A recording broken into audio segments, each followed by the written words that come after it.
Daf Samer Gimel, Amoud Aleph, à la 5e ligne, aux 2 points. On est toujours donc dans la Sougia, c'est toujours la même Sougia. Quand quelqu'un il vend quelque chose, qu'est-ce qu'il a vendu? Minastam, qu'est-ce qu'il a vendu? On a vu en fonction des frontières, on a fini, et d'ailleurs c'est la suite, que selon la Shon, selon ce que tu as écrit, alors, par exemple, on va voir aujourd'hui, s'il y a une répétition dans le Shtar Mechira, si tu as dit 2 fois la même chose, ça veut dire que tu as insisté que la vente elle soit plus large que ce qu'elle aurait dû être. Par exemple, hier on a vu que si je te dis la frontière à droite, la frontière à gauche, la frontière à l'est, la frontière à l'ouest, et ensuite à la fin je te dis voici tes frontières, alors ça veut dire que Béhémet, j'ai voulu ici faire une Mechira Mechoubedet, alors que si je n'avais pas répété, on va aller d'après le minimum. Maintenant, on continue sur notre lancée. Pshita, la Gemara dit c'est évident. Amar Yachlok Ploni Bene Chasai. Quelqu'un il est Shrimera, il va mourir, et il dit Yachlok Ploni Bene Chasai. Que Réhouven, ils prennent un chelek de Menechassim. Combien c'est un chelek? Yachlok, Mechila, pas un chelek. Yachlok. Voilà, je ne sais pas comment on peut le traduire ça en français. Yachlok Ploni Bene Chasai, qu'ils prennent une part, qu'ils partagent. Mais c'est quoi partager? Pas le gars, la Gemara dit. Yachlok Milachon Chaluka. Il prendra la moitié. En français, c'est exactement la même chose. C'est-à-dire? Souvent, quand on partage, ça veut dire moitié-moitié. La définition. Ah, oui, non, mais là, en l'occurrence, on ne dit pas qu'il partage avec moi. Lui, il va mourir. Donc, il doit partager avec les enfants. Alors, Bémet, le Rajbam, il dit qu'il n'y a pas d'enfants. Parce que s'il y avait des enfants, c'est sûr qu'il aurait dû prendre un chelek Keshara Yorshim. Il n'y a pas lieu de dire qu'il va prendre la moitié et les enfants, ils vont se partager l'autre moitié. Alors, le Rajbam, il pose la question, il dit arrête, normalement, Aomer Tnu Chelek les Plouni. Je vous lis dans le Rajbam, Menechasa Yerash Imabanim. Quelqu'un qui dit Tnu Chelek les Plouni, il prendra une part égale avec les autres enfants. Ici, le Rajbam, il donne plusieurs tiroutsim. Et un des tiroutsim, c'est qu'il n'y a pas d'enfants. Donc, s'il a dit Yachlok Plouni Benechasai, pas le gars, il prend la moitié. Tnu Chelek les Plouni. Et la deuxième moitié, elle va chez qui? Elle reste. Ah, il a bien d'autres Yorshim. D'autres héritiers, mais pas direct. On parle pas d'un guerre. Tout le monde a des héritiers, même s'il n'a pas d'enfants. Tnu Chelek les Plouni. Maintenant, s'il dit donner un Chelek à Réhouven, c'est combien un Chelek? C'est plus Yachlok, c'est donner un Chelek. Tnu Chelek les Plouni Benechasai, Maï. Maravina Barkisi Tashma. Netanya Omer Tnu Chelek les Plouni Bebor. Quelqu'un, il dit donnez-lui Chelek Bebor. C'est combien un Chelek dans le bord? Alors, un bord, d'après le Rajbam, on parle un puits d'eau. D'après le Rambam, on parle un puits de vin. Le Rajbam, il n'accepte pas le pshat du Rambam, mais Béhémet, on va voir que c'est Yoter Nishma, qu'on parle ici on va dire d'une mesure fixe. Ils avaient des cuves à vin, et la cuve à vin, elle faisait une certaine mesure. Un peu comme on a aujourd'hui, les cuves à vin, elles ont des mesures fixes. Ok? Vous allez voir pourquoi je vous dis ça. En tout cas, il a dit Tnu Chelek les Plouni Babor, donnez à Réhouven un Chelek, donc c'est exactement comme dans notre Sheila, quand il a dit Tnu Chelek les Plouni Benechasa, il a dit Tnu Chelek les Plouni Babor, dis-lui de fermer. Donc s'il a dit donnez-lui un Chelek dans mon bord, Sumku Somer En Pachot Mirevia, il n'aura pas moins d'un quart. Et en fait, on va voir qu'il va avoir un peu plus d'un quart. Ma'apshat. C'est très simple. C'est que Tnu Chelek Babor, le maximum c'est combien? C'est la moitié. Nachod? Le minimum, c'est combien? Chelek Babor, c'est un révit. Donc, en 2 mots, entre un révit et la moitié, on va d'après Sumkus, ici, puisque c'est Sumkus qui parle, on va faire Yachloukou. Donc, c'est pour ça que si on fait Yachloukou de la moitié, on va avoir un quart. Et comme on est parti d'un révit, on n'est pas parti de 0, donc on va avoir un petit peu plus d'un quart. Donc, En Pachot Mirevia. Ça, c'est quand il a dit donnez-lui un Chelek dans le bord. On va toujours aller de la moitié de la moitié. S'il a dit les Chavit, Tnu Chelek les Chavit. Alors, il faut savoir que Chavit, c'est un tonneau, c'est la moitié d'un bord. Donc si j'ai dit, donnez-lui un Chelek pour une Chavit, sachant qu'une Chavit c'est la moitié d'un bord, donc j'ai donné la moitié de la moitié de la moitié. Combien ça fait? Un huitième. En Pachot Mishminit. Pourquoi? Encore une fois, une Chavit c'est la moitié d'un bord. Quand on a dit un Chelek de la Chavit, maximum c'est la moitié de la Chavit, minimum c'est un révit dans la Chavit. Donc combien il va avoir? Un huitième, un peu plus. L'ekdera c'est shlish, c'est le tiers d'un bord. En pachot miyud bet. On fait exactement le même cheshbon à chaque fois. Il n'aura pas moins d'un 12e. Et ensuite, donc l'ekdera c'est pour donner pour arroser, je crois. Et non, les gdera, c'est pour cuisiner, pardon. Les tafiar, c'est pour boire, un seau d'eau. En pachot mishisha, ça parce que un seau d'eau, c'est un quart. Et donc, lui, il aura la moitié de la moitié de la moitié. Encore une fois, ce qui revient à dire un 16e. Pourquoi? C'est très simple. Puisque étant donné que, imaginons, tafiar, c'est un quart. Donc, le maximum que tu peux avoir, c'est un 8e. D'accord? La moitié d'un quart, c'est combien? C'est un 8e.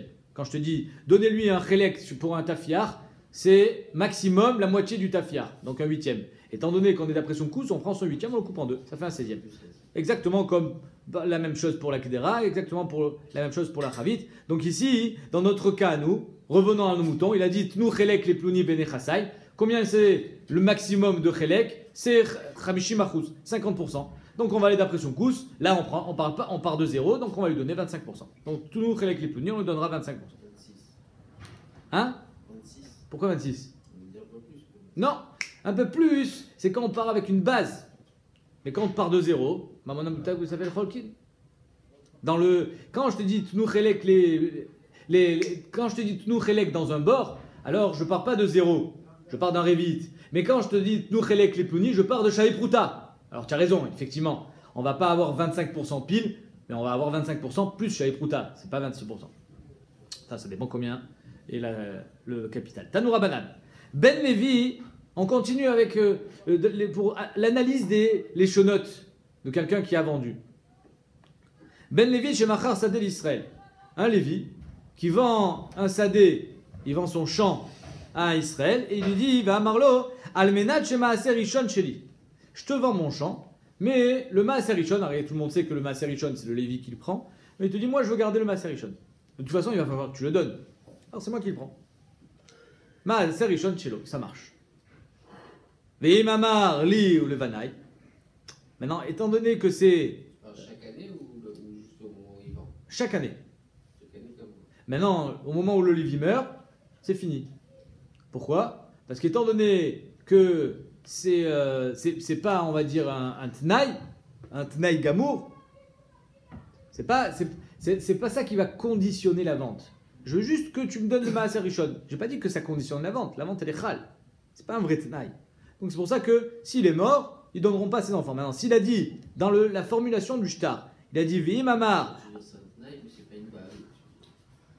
C'est une baloute d'Afka, on va voir. 2 secondes. Non, c'est pas un Tnaï qui va conditionner la vente. Comme ça, il explique le Rashbam. Mais en fait, on revient un petit peu à ce qu'on disait tout à l'heure. C'est que j'ai précisé quelque chose dans le shtar qui n'avait pas lieu d'être. Alors évidemment que le Maaser Rishon, il est à toi. Peut-être pas à toi personnellement, parce que j'ai le droit de le donner à qui je veux, en tant que n'importe quel autre Lévi. Mais c'est sûr qu'il est au chevet Lévi, donc tu n'as pas besoin de me dire, Almenat que Maaser Rishon Sheli. Pourquoi tu me l'as dit? C'est juste pour me dire que Bémet, tu te gardes le droit de prendre le Maaser Rishon. Comme si que tu ne me l'avais pas vendu, ça. C'est un chiour dans la Mechira. Mais c'est pas un Tnaï, ok? Maintenant, si tu n'as pas précisé, à condition que tu me le donnes à moi et à mes enfants, donc une fois que le Lévi il meurt, les enfants n'hériteront pas de ce droit-là. Donc par contre, Marli ou le Vanaï, s'il a dit à moi et mes enfants, alors Met Iten et Vanaï. Bémet, quand il sera mort, il donnera aussi à ses enfants, parce qu'il a précisé. Marlo Kolzman Chasade Zo Beatra. Et s'il a dit, tant que ce sadé t'appartient, je veux recevoir le Maaser Sheni. Alors le Israël, l'acheteur, il a vendu, il a racheté, c'est fini. Macha vechazar velakra, eno alav kloum. Pourquoi? Parce qu'une fois que je l'ai vendu, le tenaille, entre guillemets, il est tombé à l'eau, et une fois que je le rachète exactement de ce qu'il avait lui, le deuxième acheteur. Or, le deuxième acheteur avait 100%, parce que tu ne pouvais pas prendre Maaser Rishon chez le deuxième acheteur, donc moi j'ai racheté 100%, je te dois plus rien. Maintenant, Agma a dit, Amaï, comment c'est possible un truc pareil? Comment je peux te demander de me donner le Maaser Rishon? Alors, quand je l'ai vendu, ni le Maaser Rishon il a poussé, ni il a été cultivé, ni Birla il a été semé. Vamaï, En Adam, Makne Davar Shelo Bala Olam. Alors on ne peut pas être Makne Davar Shelo Bala Olam étant donné que ça n'existe pas. C'est quoi le chisaron de Davar Shelo Bala Olam? D'après certains Rishonim, comme par exemple le Maharal Mintz, le Rachaim, le Nemukei Yosef, c'est qu'il n'y a pas de Gmioda du Lokar. Quelque chose qui n'existe pas, je ne peux pas, on va dire, prendre conscience que je l'ai acquis. Ça n'existe pas. Donc c'est un problème de Gmiodat, alors que d'après le Maharam Rotenbo, c'est un problème de Maaseh Kinyan. On ne peut pas faire de Maaseh Kinyan sur quelque chose qui n'existe pas. En tout cas, la Gemara a dit, ici, comment tu peux, toi Lévi, te garder le droit de prendre le Maaser Rishon, sachant qu'il n'est pas encore Baolam, il n'existe pas. Rama Yanadam, Makendavar Shelo Baolam. On répond, qui va d'Amarle Almenat, chez Maaser Rishon Sheli, étant donné qu'il a dit à condition que le Maaser Rishon me revienne à moi personnellement, Shiure Shaire le Makom Maaser. En deux mots, il n'a pas vendu la parcelle qui va produire ce Maaser, il n'y a pas vendu. Il a gardé un kinyan sur un morceau de sadé avec lequel il va prendre son Maaser. Alors là, les Rishonim me demandent, ah ben ça marche pas non plus, pourquoi ça marche pas? Parce que si finalement il y a deux sadot, celui du Israël, celui du Lévi, comment le Israël il peut prélever Maaser Rishon sur quelque chose qui ne lui appartient pas? D'accord? Arrête, c'est pas possible. Arrête, de quoi on parle? On parle de quelqu'un qui a un sadé, il va cultiver son blé, et ben ça il va prendre Maaser Rishon d'un sadé qui ne lui appartient pas puisque c'est resté le mien, moi Lévi. Comment ça marche? Tosot il répond, il dit, ah non, au lieu de croire que Béhémet, le Lévi, a gardé quelque chose, en fait c'est le Lévi qui l'a donné au propriétaire. Qu'est-ce qu'il a donné? Il lui a donné le droit de faire Maaser Rishon sur ses fruits à lui. C'est-à-dire que non seulement je garde un sadé, mais je te donne le droit, ou alors d'après d'autres Rishonim, je te loue ou je te prête mes fruits de façon à ce que tu puisses faire ton Maaser Rishon sur mes fruits. Donc en deux mots, c'est vrai que je garde une baloute sur le sadé, mais je te donne la possibilité de faire Trumot ou Masrot sur mes fruits, et après je les récupère. Donc ça ne s'appelle pas d'avoir Shobal Olam, puisque ça reste à moi. Amar Esh Lakish. Alors de cette braïta, de cet enseignement, qu'est-ce qu'on apprend? On apprend que quand quelqu'un il dit quelque chose qui n'a pas lieu d'être, dont on n'a pas besoin, pardon? C'est valable ça Non, c'est écrit dans la Gemara, mais c'est pas valable. J'ai bien aimé la question. C'est assez douce quand même. Masrot et... Bah au Hachem, c'est bien. Sur un terrain C'est bien que tu apprennes des chidushim. Bien. Voilà. Chazak. Tu as bien fait de venir ce soir. Maintenant, qu'est-ce qu'on apprend de là? On apprend que Béhémet, le fait de répéter et d'écrire quelque chose qui n'a pas vraiment d'incidence, quelque chose qui était mouvan me'elav, ça vient nous apprendre quelque chose d'autre. Donc Resh Lakish, il vient à Resh Lakish, Zotomeret, de là on apprend. Amocher Baït et Chavero va Amarlo Almenat chez Diota Eliona Sheli. Je te vends ma maison et je te dis à condition que le toit reste à moi. Qu'est-ce qu'on a vu dans la Mishnah? Première Mishnah du 4e Pérec. Que quand je vends une maison, le toit reste à moi déjà. C'est-à-dire que j'ai pas besoin de préciser. Quand le toit, il est... pardon? Soit quand il a une entrée, ça c'est Shitatra Bluda, soit quand il y a un maquet, exactement, une balustrade, le toit il est déjà à moi. Alors pourquoi tu dis Almenat chez Diota Eliona Sheli? Diota Eliona Shelo. Ben mettre le toit il reste à toi. Maintenant la Gemara dit les maïl cheta. À quoi ça sert de préciser que le toit reste à toi? De toutes les façons, le toit il reste toujours au vendeur. Il n'est jamais vendu le toit. Les maïl cheta. Il n'y a pas de maquet. Pardon? Pas dans un cas où il aurait été habité. Je n'ai pas compris. Ah, j'ai testé un cas où il n'y a pas de maquet. Il lui dit, mais comme condition que malgré que normalement ça aurait déjà été inclus dans la maison, je garde le toit. Non mais, excuse-moi, mais on parle de tous les cas. Resh Lakish, t'as pas dit ça. Amocher baït le chavero, ve'amarlo almenat chez Diota Eliona Sheli, minastam, on parle de tous les cas. On parle pas seulement d'un cas où il n'y a pas de... si Béhémet, je comprends pas ce que tu dis, Mechila. Si Béhémet, le toit, il devait de toutes les façons revenir au Koné, parce qu'il n'y avait pas de maquet, alors c'est évident que tu as gardé le toit. C'est quoi le chidouche? Donc le chidouche, il est dans un cas où de toute façon le toit devait rester chez toi, devait t'appartenir.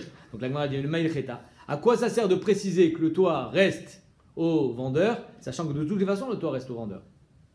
Rav Zvid Amar, chez Imratza Leotzi Bazizin Motzi.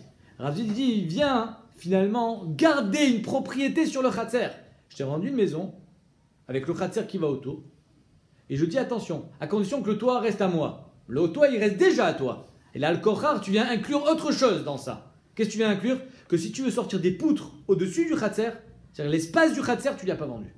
Tu t'es gardé un chiour, tu t'es gardé une mesure dans ton khatser, de façon à ce que tu puisses sortir des poutres. Si tu as envie, par exemple, de faire une mirpesset, tu peux faire une mirpesset.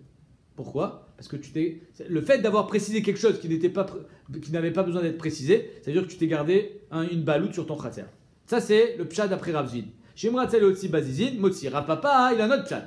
Rapapa Amar, Shimratza livnot alia al gaba, bonnet. Rapapa, il dit, Mechila, Mais ce qu'on a vu dans la Mishnah, que quand je vends une maison, Minastam, le toit n'est pas vendu, ça c'est tant que la maison elle est Kayemet. Le jour où la maison elle tombe, il ne me doit rien l'acheteur. S'il n'a pas envie de reconstruire une maison, il ne construit pas. Et si il a envie de reconstruire et il ne veut pas que je reconstruise sur le toit, il a le droit. Parce que tout ce que j'avais, c'était quelque chose qui était Kayam avant. Mais Behemet, une fois que ça tombe, j'ai plus rien. Ça c'est Minastam. Une fois que j'ai précisé Almenat chez Dieu Tacheli, ça veut dire que Behemet, le toit m'appartient, je pourrais reconstruire sur le toit. Et toi, tu ne peux pas m'en empêcher. Bishla, donc ça c'est le pshat d'après Rav Papa. Bishla, Malé Ravzi, la Gemara dit ça, et bien d'après Ravzi, là, il nous déctane les automérètes. D'après Ravzi, on comprend qu'on apprenne ça de notre histoire avec le Ben Lévi. Pourquoi? De la même manière que dans le Ben Lévi, quand il a vendu un sadé et qu'il a dit à condition que je garde le maaser, même si le maaser, de toutes les façons, il devait lui donner, ça veut dire que Behemet, il s'est gardé une part. Alors on comprend que tu dis Zotomeret, que quand je t'ai vendu une maison, ça veut dire que je me suis gardé une part dans le khater, que je peux sortir une mirpesset, je peux sortir des poutres. Donc biche la malé Rav Zvi, là il nous déclare Zotomeret. Et là les Rav Papa, d'après Rav Papa, tu t'es rien gardé dans ton khater. Même dans ta maison, tu n'as rien gardé. Tu as juste dit, si ça tombe, je pourrais remettre mon toit dessus, je pourrais reconstruire dessus. La Maï Zotomeret, d'après Rav Papa, il n'y a pas de Zotomeret. Ah, tu es venu finalement m'apprendre quelque chose, je suis d'accord, mais ça j'avais pas besoin de l'apprendre du Ben Lévi. Alors ça, on le connaît déjà, des Mishnayot qu'on n'a pas encore vues, qui sont, par exemple, quand je vends un khatser, je vends une maison avec un khatser, et qu'il y a un bord. Le bord n'est pas vendu. C'est la prochaine Mishnah qu'on verra. C'est-à-dire que quand je vends une maison, je ne vends pas le puits qui va avec. Ok? Et comment je fais pour atteindre le bord? Allez, tu as acheté une maison avec un jardin. Au milieu du jardin, il y a un bord. Le bord m'appartient. Et comment je fais pour arriver au bord? Il me faut un hélicoptère. Alors on verra que Behemet, je dois t'acheter ce passage. Ah bon? Oui, c'est-à-dire que le passage t'appartient. Sauf si j'ai précisé à condition que le bord reste à moi, ça veut dire que Behemet, le bord de toute façon il est à moi. Alors pourquoi j'ai précisé? Pour me dire que même le passage il reste à moi. Donc ça, en deux mots, on le sait déjà de la prochaine Mishnah. Pourquoi tu me dis Otomeret? De la Braïta du Ben Lévi, on apprend une seule chose. On apprend que quand un Lachon n'est pas à sa place, ça vient dire qu'il a été méchaïère dans le Kinyan. Si Behemet, tu veux juste nous apprendre que c'est sur le toit qu'il avait le droit de construire, qu'il a le droit de reconstruire, ça on peut l'apprendre. La prochaine Mishnah, tu n'as pas besoin de Otomeret. C'est-à-dire que tu t'es gardé un droit, ça on peut l'apprendre la prochaine Mishnah. Que tu t'es gardé une baloute, ça on l'apprend de Ben Lévi. Alors pourquoi Behemet on dit Zotomeret? La Gemara dit Kashia. Kashia, comme on avait vu déjà la marloquette, d'après le Rashbam, Kashia c'est comme Tchoufta, c'est-à-dire qu'il n'y a pas de réponse. Alors que d'après le Rabbeinu Hananel, c'est quelque chose qu'on peut être Meyachev, même si la Gemara elle n'a pas été Meyachev. Amar Rav Dimi Minardea. Rav Dimi de Nardea dit Ayman de Mazvin le Beta le Chavre. Quelqu'un, un homme, qui vend une maison à son ami. Il vend une maison.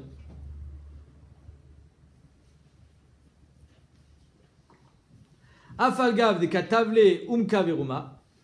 Juste avant de continuer la Gemara, regardez le Rashbam pour que ça soit bien clair la différence entre le din du Ben Lévi, qu'il a été méchaïère, et le din du bord, que la Gemara dit Kashia, pourquoi il y avait besoin de Zot. Pourquoi tu me dis Zotomeret? On aurait très bien pu l'apprendre de la prochaine Mishnah. Le Rashbam, il dit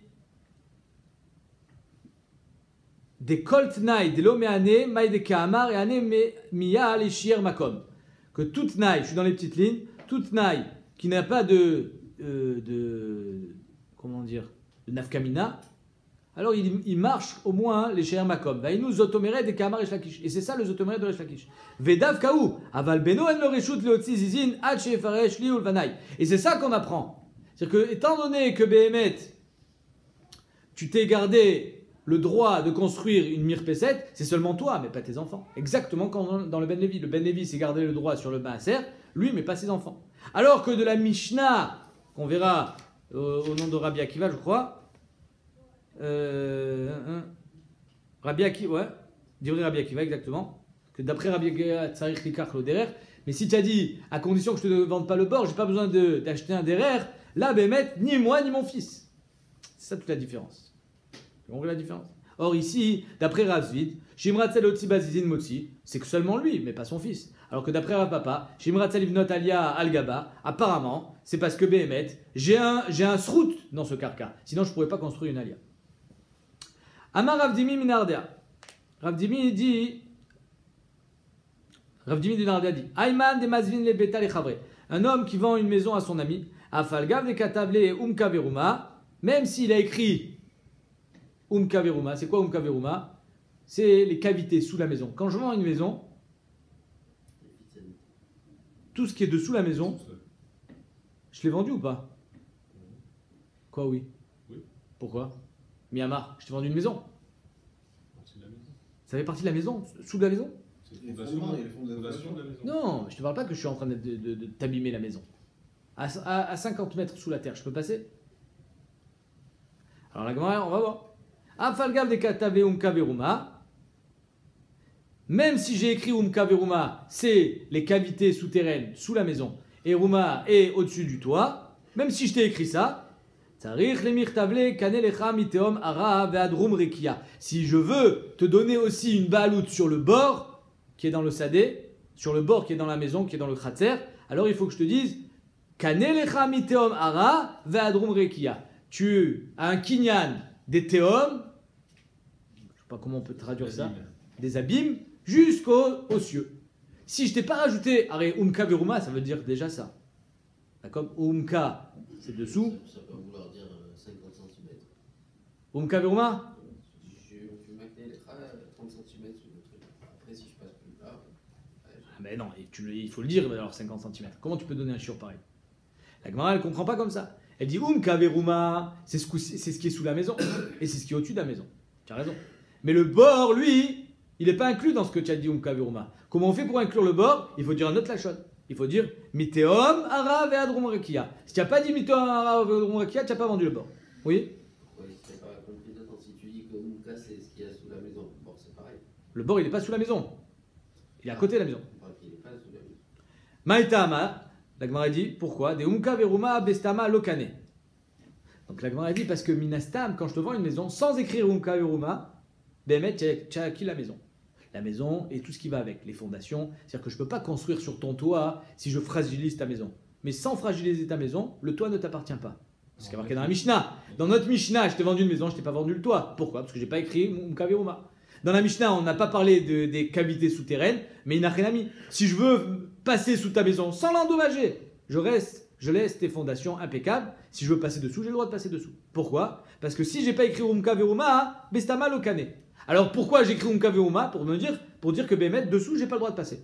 Ane Umka Veruma, limikne Umka Veruma. Alors le puits, comment on fait pour l'acquérir? Ve'ane miteom ara ve'adrum rekia limikne bor vedut. Ou mechilot. C'est-à-dire qu'en deux mots, encore une fois, la redondance de la shon. Pourquoi on répète un lachon deux fois? Umka Veruma, ça inclut déjà normalement toutes sortes de cavités, y compris une citerne externe ou un bord interne. Alors pourquoi tu me dis non seulement Umka Veruma, mais Miteom Vead Rakia? Al-Kochar, c'est que Umka Veruma, ça vient m'inclure une certaine partie du terrain qui est sous la maison et au-dessus de la maison seulement. Et le reste, Miteom Ara Vead Rakia, ça vient inclure le bord, le doute et les mechilot. L'Imam Essayale, va-t-on dire que cette Mishnah, elle vient aider le din de Rav Dimi. Pourquoi? Parce qu'il y a marqué Vélo et Tabor, c'est la prochaine Mishnah. Vélo et Tabor, Vélo et Tadout. Que quand je vends une maison, avec un khatser évidemment, je t'ai pas vendu le bord, je t'ai pas vendu le doute. Afalpi shekatavlo Umka Veruma. Même si j'ai écrit Umka Veruma, c'est-à-dire même si j'ai écrit toute cavité, je t'ai pas vendu le bord. Mais ça le kadatar bestama kane. Si Bémet, tu pensais que bestam, tu connais même les cavités, alors pourquoi je t'ai écrit Umka Veruma? Pour le bord. Umka Veruma le ane, Umka Veruma le mikne, bor vedut. Ou mechilot. Nachon? Alors ici, sans écrire Umka Veruma, tu as déjà acquis le sous-sol de la maison. Alors pourquoi je t'ai écrit Umka Veruma? C'est pour le bord. Or on voit Bémet dans la Mishnah que tu n'as pas acquis le bord, même si j'ai écrit Umka Veruma. Al-Kochar, que Umka Veruma, c'est pour dessous la maison. Et Minastam, tu n'as pas acquis le sous-sol de la maison. La Gemara dit non, Delo Katavle. La Mishnah, elle parle que tu n'as pas écrit Umka Veruma. Mais si Bémet avait écrit Umkaveruma, il y a que tu aurais pu inclure aussi le bord. La Gemara dit ah, Falpiché Katablo, Katane. Mais c'est faux. C'est une mauvaise lecture que tu as dans la Mishnah. Il y a marqué Falpiché Katablo. Et toi, tu me dis qu'il n'a pas écrit. Mais il y a marqué qu'il a écrit. Même si tu as écrit Umkaveruma, ça n'inclut pas le bord. Donc tu l'as écrit. Non. Achik Amar. C'est toi qui as une mauvaise lecture à la Mishnah. Falpiché Katavlo. Même si tu n'as pas écrit Umkaveruma, Kemiché Katablo Dame. C'est comme si tu l'avais écrit. Les Mikne Umkaveruma. Donc ça veut dire que même si tu ne l'as pas écrit, c'est comme si tu l'avais écrit pour acquérir, en tout cas d'après la triade de la Gemara, pour acquérir le sous-sol de la maison. C'est comme si c'était écrit. Les mikne borvadou, tumchilot, ikatavle umkaveruma kane, ilo katavle lokane. C'est-à-dire que d'après la triade, la Gemara, elle a deux façons de voir la chose. Est-ce que umkaveruma, c'est nécessaire ou pas? D'après le premier Lachon, c'est nécessaire. D'après le Rav Dimi, c'est nécessaire. Si tu n'as pas écrit umkaveruma, tu n'as pas les sous-sols de la maison. Tu n'as pas le souterrain de la maison, Bichla. Alors que d'après la triade Lagmara, Umkaveruma, tu n'en as besoin que pour le bord. Et dans la Mishnah, comment on veut en lire la Mishnah? Afalpi shelo katav kemish katav. Même si tu n'as pas écrit Umkaveruma, c'est comme si c'était écrit, et donc ça inclut les sous-sols, les souterrains, mais pas le bord. Tashma. Alors on va voir, est-ce que Bémet, la triade Lagmara, elle est vraie, ou bien c'est Rav Dimi qui a raison, à savoir que Minastam, tu n'as pas acquis le souterrain. Tashma. Velo et Agag. Il y a marqué dans notre Mishnah, nous, Velo et Agag. C'est-à-dire que quand tu as acquis la maison, tu n'as pas acquis le gag. Bisman cheshlo maake gavo asarat fachim. Seulement quand Béhémet, il y a un maake de 10 fachim. C'est-à-dire que c'est un makom, habitable. Si tu avais raison, toi, celui qui a été doché l'agmara, comme inastam, tu as été koné umkaveruma, qui gavo asarat fachim mayave. Qu'est-ce que ça change qu'il y a une balustrade? Arrête, j'ai été koné. Non. Une fois qu'il y a une balustrade, c'est un makom chashuv. C'est un makom chashuv, c'est pas inclus dans le stamechira. Quand il n'y a pas de balustrade Rajba midi, alors c'est batel à la maison. Tu n'as pas un shem de gag, puisque le gag est inaccessible. Tu ne peux pas l'utiliser. Donc, il est batel à la maison. Une fois qu'il y a un libre accès au toit, parce qu'il est protégé par cette balustrade, alors il est makom chashuv. S'il est makom chashuv, Béhémet, tu n'es pas connu le gag, sauf si je t'ai dit umkaveruma. Amarle Ravina le Ravashi, Tashma, d'Amar Resh Lakish. Zotomeret. On revient à Resh Lakish. Qu'est-ce qu'il a dit Resh Lakish? Amocher Sade, Amocher Baït le Chavero, Vamarlo Almenat chez Diota Eliona Sheli. Je te vends ma maison à condition que le toit reste à moi. Diota Eliona Shelo, le toit reste à lui. Donc qu'est-ce qu'on voit? Les maïl cheta, on a vu, la Gemara dit, à cause de toute façon le toit il reste à lui. Ravzid Amar, Shim Ratzal Otzi Bazizin Motzi. Ravzid il a dit, non, c'est pour dire que Béhémet, s'il veut sortir des poutres en dehors du périmètre de la maison, au-dessus de son Khatser, il aura le droit. Même si je t'ai vendu le Khatser, je t'ai pas vendu tout l'espace du Khatser. Rav Papa Amar, Shim Ratzal Ivnot Alia Al-Gaba Abonné. Rav Papa, il a donné un autre tirout. Il a dit, si la maison elle tombe, je pourrais quand même récupérer le toit au-dessus quand tu reconstruiras la maison. Ou bien mieux, c'est comme dans la Baïd Valia, le dernier pérec de Baba Mtsia. Ta maison, elle est Meshubéet Ama Alia. Mais ça, le Kalatar Bestama Lokane. Et maintenant, si Béhémet, tu avais raison que Minastam, tu n'as pas connu le toit. Tant que tu n'as pas dit Umkaveruma, tu n'as pas connu le toit. Ni le toit, ni les souterrains. Alors, la Mali, Almenat. À quoi ça sert de dire Almenat? Arrête de toutes les façons, tu n'as pas connu le toit, donc j'ai pas besoin de préciser Almenat. D'accord? Agmar répond, comme on n'a pas déjà répondu précédemment, Anele Almenat et Inafi Ladar Banela. Que Béhémet, le Almenat, il est venu nous dire que c'est vrai que Béhémet, c'est pas pour la possession du toit, c'est juste pour dire que si ça tombe, je pourrais le reconstruire, parce que ça, sans le Almenat, j'aurais pas pu le dire, étant donné que j'ai gardé le toit que j'avais à l'époque, mais une fois que la maison est tombée, il n'y a plus de toit, et donc s'il n'y avait pas marqué Almenat, j'aurais pas pu récupérer ce toit-là.